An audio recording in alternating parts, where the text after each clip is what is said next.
Hello, good evening. ശബരിമലയിലെ ശ്രീകോവിലിലുള്ള പാളികൾ യഥാർത്ഥത്തിലുള്ള പാളികൾ തന്നെയാണ്. ഒറിജിനലോ അതോ ഡ്യൂപ്ലിക്കേറ്റോ? സംശയം പ്രകടിപ്പിച്ചിരിക്കുന്നത് കോടതി തന്നെയാണ്. VSC റിപ്പോർട്ടിലെ രാസപരിശോധനാ ഫലം ഞെട്ടിക്കുന്നതാണ് എന്ന് കോടതി പറയുന്നു. ശബരിമല സ്വർണ്ണക്കൊള്ളയിൽ പ്രതിചേർക്കപ്പെട്ടവരുമായി ബന്ധപ്പെട്ട 21 ഇടങ്ങളിലാണ് ഇന്ന് പുലർച്ചെ 7 മണിക്ക് ED വ്യാപകമായ റെയ്ഡിനിറങ്ങിയത്. റെയ്ഡിനിറങ്ങിയവരുടെ വീട് പരിശോധിച്ചപ്പോൾ കണ്ടെത്തിയത് നിർണായക വിവരങ്ങളാണെന്ന് സൂചനയുണ്ട്.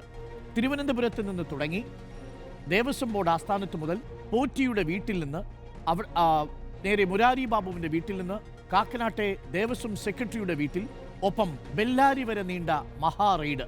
ഏകദേശം 9.5-10 മണിക്കൂർ നീണ്ട റെയ്ഡിൽ പക്ഷേ 13ാം പ്രതി തന്ത്രി രാജീവ് ഖണ്ഡയുടെ പേരില്ല.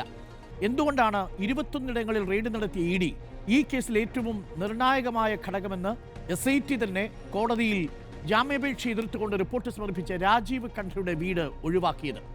സ്വർണ്ണക്കൊള്ള കൊടിമരക്കൊള്ളയിലേക്ക് നീളുമ്പോൾ നെഞ്ചിടിപ്പ് ആർക്കാണ്? പങ്കുപറ്റിയത് ആരെല്ലാമാണ്? വീണ്ടും സ്വർണ്ണക്കൊള്ള പ്രചരണായുധമായി മാറുമോ? ഇപ്പോൾ സന്നിധാനത്തുള്ള പാളികൾ ഒറിജിനലോ അതോ ഡ്യൂപ്ലിക്കേറ്റോ?